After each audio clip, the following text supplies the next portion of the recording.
മുഖ്യമന്ത്രി പല പ്രാവശ്യം ആവർത്തിച്ചാണ് ഈ നിലവാരമില്ലായ്മ. അത് സ്വയം കണ്ണാടിയിൽ നോക്കിയാൽ മതി. സ്വയം കണ്ണാടിയിൽ നോക്കിയാൽ മതി. ഇവിടെ ചെകുത്താൻ വേദം ഓതുന്നത് പോലെ വന്നാണ് ഒരു അഴിമതി വിരുദ്ധ പ്രഭാഷണം നടത്തിയത്. മനസ്സിലായില്ലേ?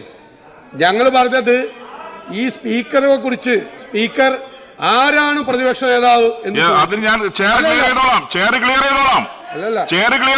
അല്ലെന്നേ ഞാൻ പറയാനുള്ള സാഹചര്യം. അതെങ്ങനെ മുഖ്യമന്ത്രി പറഞ്ഞപ്പോ നിങ്ങൾക്ക്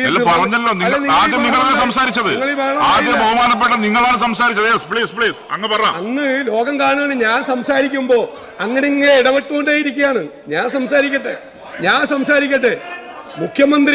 മുഖ്യമന്ത്രി പ്രതിപക്ഷത്തിനെയും മുഴുവൻ ആളുകളെയും ഏത് സമയത്ത് അവഹേളിക്കുക തെറ്റില്ല. കാരണം അദ്ദേഹം എത്തിപ്പെട്ടിരിക്കുന്ന ഒരവസ്ഥ അദ്ദേഹത്തെ കൊണ്ട് പറയിപ്പിക്കുക. നിങ്ങൾ കേരളത്തിലെ ജനങ്ങളെ എന്താണ് ചിന്തിക്കുന്നതെന്ന് പറഞ്ഞു.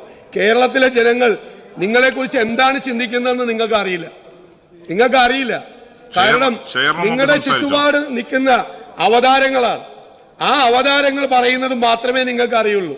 കേരളത്തിലെ ജനങ്ങൾ നിങ്ങളെ കുറിച്ച്, നിങ്ങൾ അഴിമതിക്കാരനാണെന്നും ഞാൻ പറഞ്ഞല്ലോ, നിങ്ങളുടെ നിലവാരത്തിലേക്ക് താഴരുത് എന്ന് ആഗ്രഹിക്കുകയും ആവർത്തിക്കണ്ട.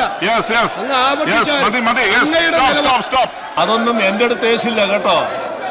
നല്ല കണ്ണാടിയിൽ നോക്കേണ്ടത് നിങ്ങളാണ്, ഞാനല്ല കണ്ണാടിയിൽ നോക്കേണ്ടത്. അതാദ്യം മനസ്സിലാക്കണം. ഈ നാട് എന്താണെന്ന് ആദ്യം മനസ്സിലാക്കണം. ഈ നാടാകെ ഞങ്ങളെ ഉപേക്ഷിച്ചു എന്നാണല്ലോ നിങ്ങൾ കരുതുന്നത്. എന്താണ് നിങ്ങൾക്ക് ഇത്ര വെപ്രാളം? എന്തിനാണ് നിങ്ങൾ ഇങ്ങനെയുള്ള തീർത്തും അധിക്ഷേപകരമായ വാക്കുകൾ ചൊരിയുന്നത്? എന്തുകൊണ്ടാണ് നിങ്ങൾ ഞാൻ പറയുന്നത് കേൾക്കാനുള്ള സന്മനസ് കാണിക്കാത്തത്? എന്തേ നിങ്ങൾ ഇവരെ ഇങ്ങോട്ട് തള്ളിവിട്ടത്? നിങ്ങൾ ഇങ്ങനെ തള്ളിവിട്ട ഘട്ടത്തിലല്ലേ ബഹുമാനപ്പെട്ട സ്പീക്കറെ നിങ്ങളോട് ചോദിച്ചത് ആരാ പ്രതിപക്ഷ നേതാവ് എന്ന്? നിങ്ങളോടല്ല, അവിടെ നിന്നവരോടാണ് ചോദ്യം. നിങ്ങൾ സംസാരിക്കാൻ വേണ്ടി അങ്ങോട്ട് ആളുകളെ വിളിക്കുന്നു, അവിടെ വന്നിരിക്കാൻ പറയുന്നു. നിങ്ങളെ വാക്കിന് വല്ല വിലയുണ്ടോ? നിങ്ങൾ അംഗീകരിക്കുന്നുണ്ടോ? നിങ്ങൾ കാണിക്കുന്ന കാപട്യത്തിന്റെ മറ്റൊരു ഭാഗമല്ലേ അത്?